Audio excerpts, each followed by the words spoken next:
Hello and welcome to our guests for our next talk in a series of talks and conversations that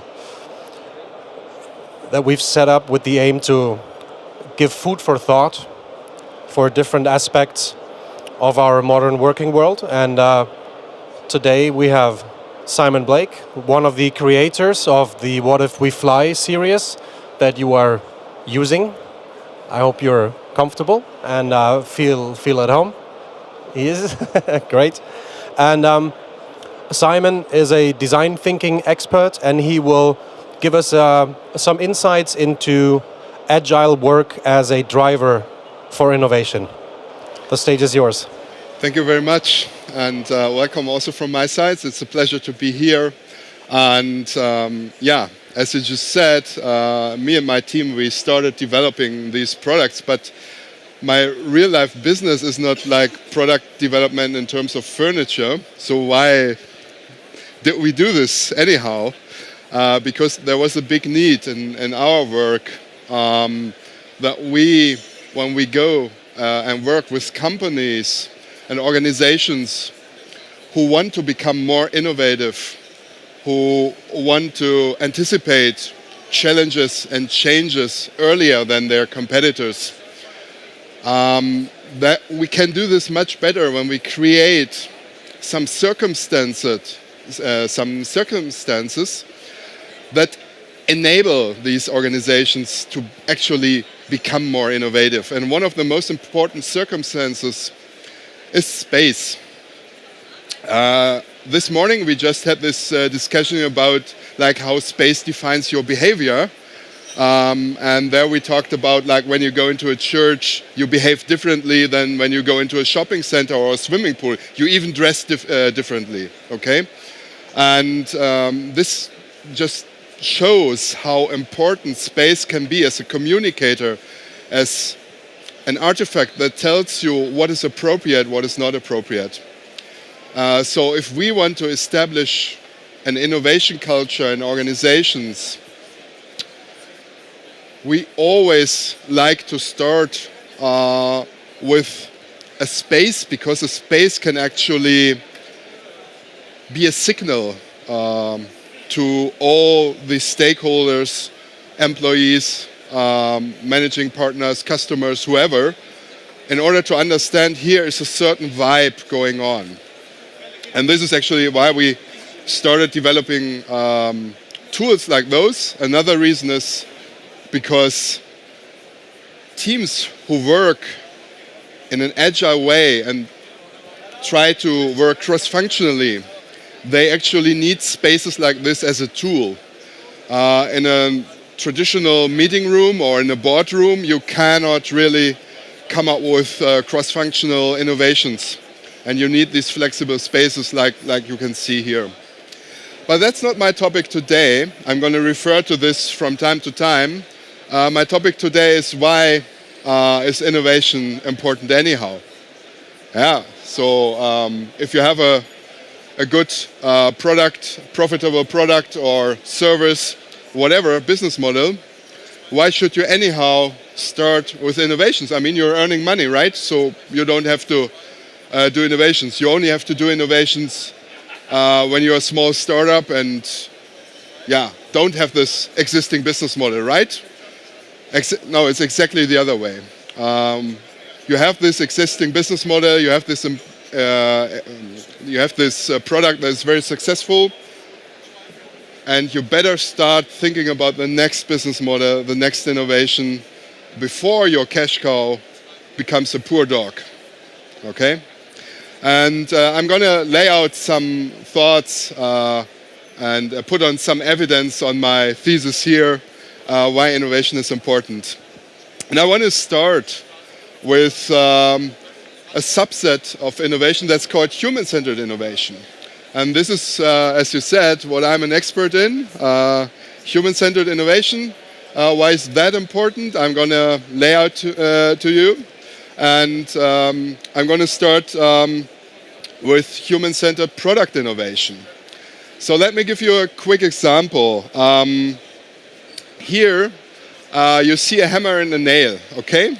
And if you have the challenge to improve this, you could ask, okay, I can improve the hammer or the nail.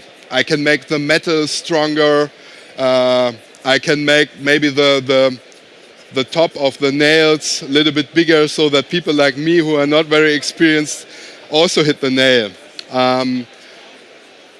But the most important question that a lot of people, especially engineers, forget to ask is, why should I improve the hammer or the nail? Why should I do this? Just because I can? Just because I have a new material? No, probably not. Human-centered innovation is about asking why first. And I'm going to show you an example what this simple question can open, which kind of universe can be opened by this simple question, why should I improve the hammer or the nail? If you ask why, you may get the answer, I want to improve this because I want to hang up a picture on a wall like this. This can be a reason. I need a nail and a hammer, and it should be better so that it's easier for me to hang up pictures on the wall, right? So, and if you know this answer, you can ask, how can we improve hanging pictures on the wall? It's not about the nail anymore, it's not about the hammer anymore, but we just we expanded our field of opportunities by asking why one time. We find out it's about hanging pictures on the wall. So when we think about the picture hanging experiences, some completely new solutions come up that have nothing to do with improving hammers or nails. So for example, you may know these ones. This is a very, very successful product by a German company, Beiersdorf. They are famous for having these rubber bands, Tesa and so on. And they have these power stripes invented only to help people who are not good in hammering and nailing to put pictures on the wall. You just put these power stripes on the wall, and then you can press the picture against the power stripes. And once you don't want the picture anymore on the wall, you can remove the power stripes. It has nothing to do with hammers, it has nothing to do with nails. Just because we asked another question. In this case, Beiersdorf asked that question, and that was a very successful question to them. All right? But we can even expand our universe of opportunities by asking, why do you actually want to hang a picture on the wall? And what could be an answer? Why do you want pictures on the wall?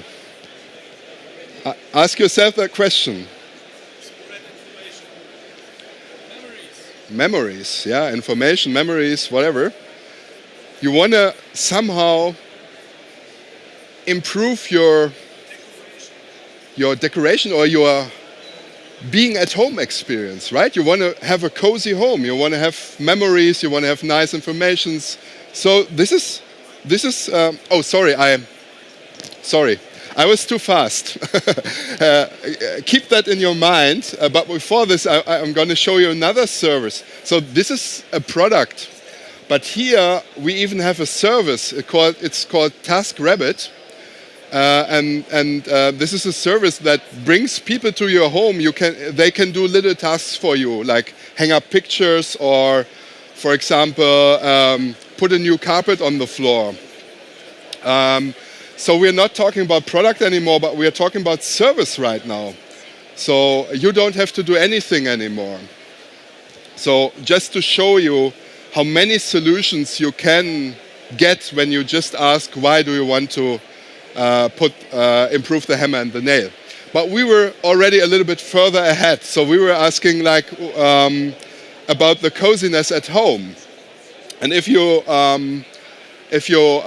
ask that question, another universe of opportunities opens up. And sorry for mentioning the next solution to this at Interstuhl, but there are some Swedish guys who made some kind of business out of this, improving the coziness at home.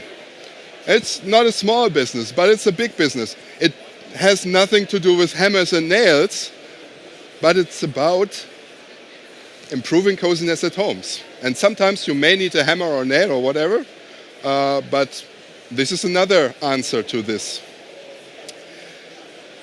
To bring your thoughts even further away from furniture, away from hammers and nails, there's another Swedish company that has also been quite successful in improving the coziness at home. It's that one. So you see, if you ask the right questions, whole new universes open up to you with opportunities for solutions. So human-centered innovation helps you create meaningful customer experiences by asking the right questions. First, before developing solutions. So before you want to do it right, you ask, what is the right thing to do? And why is that important? I already showed you some examples of successful solutions that return some revenue to their inventors. But I want to give you a little bit more structured answer to that. So it's important because if you look what has been happening throughout the last 10, 15 years, customer experience has changed a lot of markets. And I want to show this to you with one of our customers, Deutsche Telekom. And you probably know Deutsche Telekom. It's one of the service providers with mobile and landline and internet.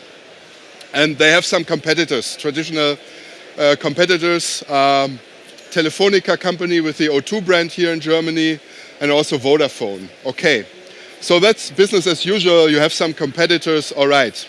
But here comes in customer experience. In the year 2007, something interesting happened. There were coming some new competitors on the market that those guys didn't expect. And they came on the market by thinking about the customer experience. So they said, especially the mobile internet that these companies provided back in 2006, okay, some of you might not remember this, but I can remember it very well. We had this kind of, I don't know, super expensive internet on small black and white screens on our smartphones. And there were some companies saying, we know better what customers need in terms of internet, interface, and mobile computing. And you know these companies very well.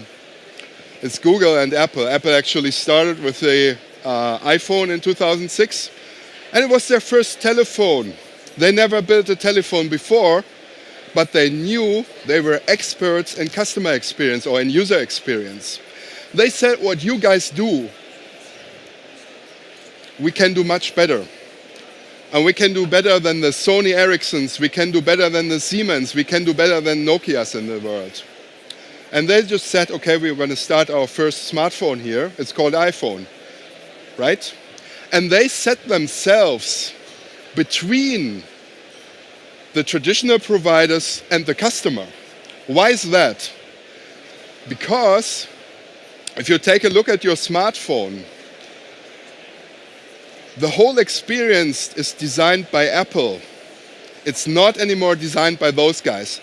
Back in the days, the older ones may remember, those guys dictated what a smartphone or a mobile phone needs to be able to do in order that they sell the smartphone. So they said, Nokia, if you want to be sold by Vodafone or Deutsche Telekom or Telefonica, you need the following list of features. If you don't build all these features in, we don't going to distribute your handsets.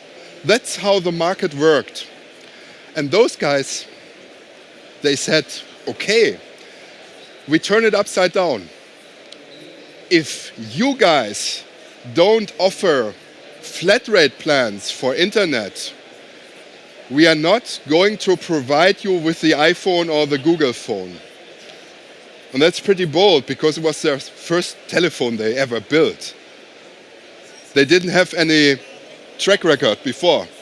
But they just said, we know what the customer needs, how the customer experience should look like, and this is why you need to have all these features in your service plans. And that's quite a difference. So these new competitors kind of turned the market upside down because they knew about customer experiences and they focused on human-centered innovation. As you know, on these smartphones, there's not just Apple or Google, but there are like thousands of apps as well. And this is really interesting because those ones here even turned apart the old providers of this business with the customers. Why is that? What has Amazon to do with mobile communication? Nothing at all. But the customer experiences kind of transcend to their business. So I give you an example. Once you ordered something via Amazon, you ask your mobile service provider, why is it so hard to order something from you? Once you used PayPal to pay online, you ask your mobile phone provider, why is it so hard to pay my phone bill? So these customer experiences don't know industries. They are industry transcending. And this sits those guys under pressure. And this not just applies to the mobile phone business, this applies to all businesses. For example, Airbnb, they completely transformed the way of how we book hotels on holidays, right? And they don't even own one single space or place. But they know how customer experience works. And that's the interesting thing. And to show it to you in more detail, I just ask you one question. Can you spot my mobile phone provider on that picture? No, it's impossible. I mean, they owned this whole market. But now they only pop up here, over here. And when do I look there? Only when I don't have internet connection. So it's quite a bad moment for customer experience when I look at this small frame over there. And then, I mean, it's not just about Deutsche Telekom, it's about all the other mobile phone providers as well. There's another single moment when I get the customer experience with my mobile phone provider. And this is this moment when I take a look at my bank account. So these two interactions I do have with my mobile phone provider. Once when they take money from my bank account, and the other one is when my internet doesn't work. It's like there you can see how important it is to have contact with your customer and to kind of design the customer experiences. And actually, if you pay attention to customer experience, your return on invest will be very big because those companies you see here, it's not a surprise that we all know them. Actually, they were the most valuable brands in 2020. And those companies heavily focus on customer experience. So to sum it up, the most valuable brands achieve a superior customer experience by applying human-centered innovation. So this is kind of the backstage of this customer experience. How do you get to customer experience? And that's human-centered innovation. And I'm going to give you a very short example of how that works.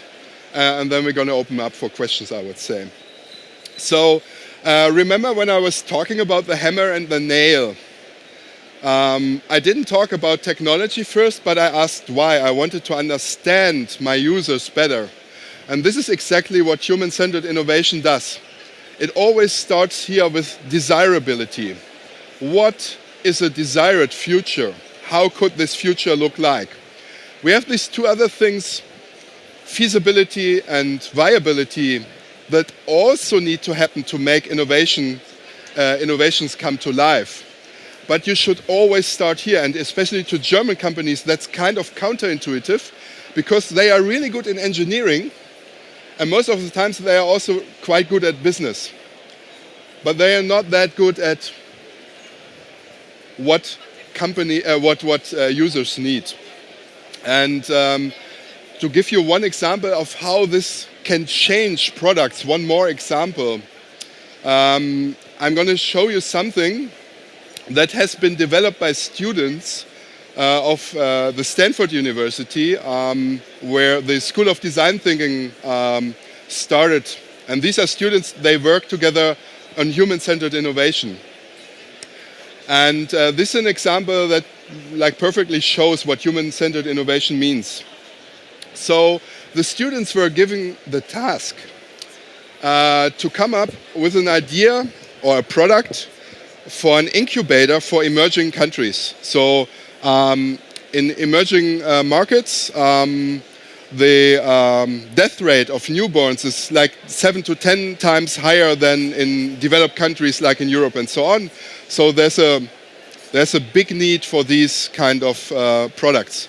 However, an incubator is about 20,000 euro, and this is the reason why in those developing markets and countries they are not as widespread as here in Europe. Here in Europe you reach something like this in about 7 to 20 minutes. If you take a look at Kenya, for example, where I worked several times, you need hours to get to a place like that. And they asked the industry before, can you create an incubator that's only 10% of the cost of a traditional incubator? And the industry said, no, we can't do this because it's medicine technology, it's highly regulated, and we can't just pull off some things and then it's like 90% off. We can't do this. So they said, we are not able to reduce our cost by 90%. The students, they asked a different question. They asked, what is a prematurely born need? We don't start with viability, but we start with desirability. What does this baby need? And when they asked that question, they pretty fast came up with these two things. A premature born baby needs constant temperature. That's why it's a box in the incubator. You keep the temperature like in the belly of the mother. And then what they also need, because their immune system is not that much developed, you need an antibacterial environment because they can get ill very quickly. So and these are the two basic needs of a newborn, of a prematurely born. And then the students came up with something that looks like this. This is a traditional incubator, and they said this is our incubator. It's just 1% of the cost of this traditional thing. So it's that was a little bit too fast. It's $200. 99% cost reduction. However, you could say, oh, that's a sleeping bag. I can buy one for $10 or something like that. No, it's actually a real incubator, because between this orange and the blue garment, there's a wax inside that keeps the temperature at the same level for about several hours before dropping. It's not like a traditional material where the temperature goes down, down, down, down, but it stays and then drops suddenly. So the energy is kept there. So it's really high-tech, actually. But you don't see that it's high-tech. And then this garment here is also antibacterial garment. It's kind of like a Gore-Tex for antibacteria. Like compared to this one, this is like heaven for bacteria, but this is like hell for bacteria here. So again, it's high-tech, but based on the two basic needs of this child. And suddenly, you come up with a price tag like this. And this thing started as a student project, but it ended as a product, and several 100,000 babies' lives have been saved by this student project, just because they asked, what do humans need? So, this is my little input. Thank you very much for your attention. Yeah, thank you for these inspiring examples. And you're free to ask questions, and you'll have a minute to formulate it in your head, because I have a question. And I would like to, of course, saving children is like a really big thing. You can't argue against it. No, it's like that. That's like a big thing. This is ORGATEC, right? This is furniture, but still, if you could outline those processes of asking what do they need, like why do we need this, on a very concrete example of this collection that you created, and maybe with some like example features. Yeah, absolutely. If you be so kind and move this task board over here, then I can demonstrate something. Because actually we also asked what do innovation teams need in order to come up with ideas and solutions here. No problem. So for example, you need this kind of flexibility as well.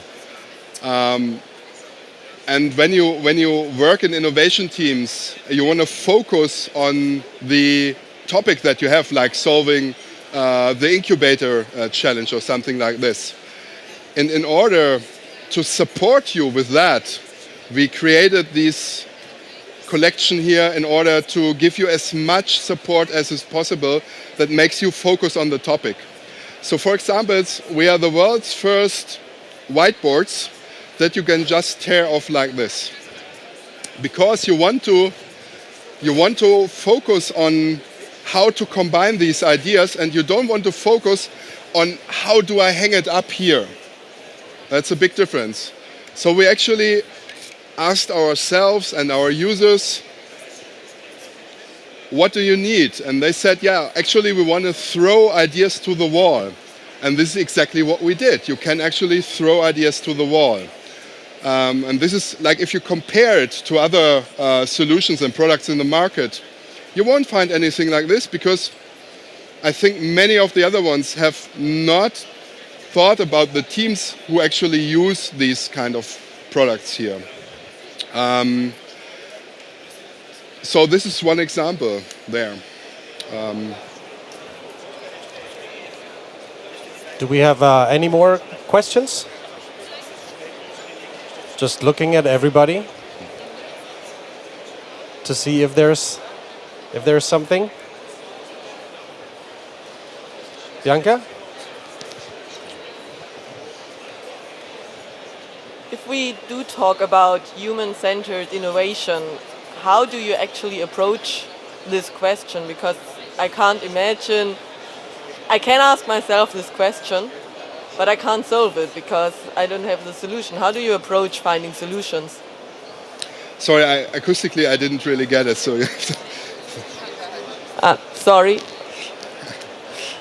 What I wanted to know is, you told us that people have to ask themselves, what do the people need? But how do I find this out if I'm not experienced? I'm actually not a baby, nor a doctor. So how do I get into the ideas of solving this? So you need you need to develop some empathy for your users, and this is done by actually two simple things that everyone in the world can do: observing and asking. We all know how to observe, and we all know how to ask. So the students, they went actually to Pakistan, to India, to other countries, and actually saw how babies were born there. And they asked questions to the mothers, to the doctors, and kind of had a deep dive into this world.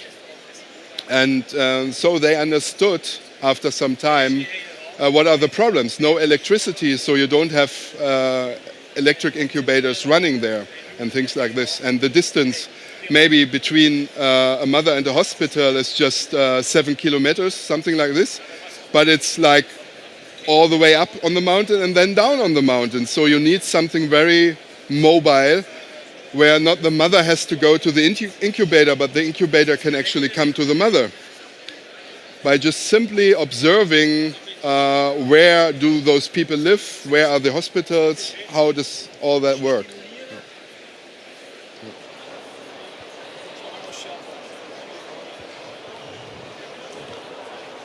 Do we have another question? I stopped looking there, so I'm going to continue here. No? Is there anything else you would like to add? Oh, sorry. No, No? I'm fine. If Okay. there are no more questions, No. you can also ask me later on. Thank you. Well, thank you, Simon. You're welcome. And we've just touched briefly on this collection, but if you're interested in hearing from the creators of What If We Fly, they will be back at 2 o'clock today.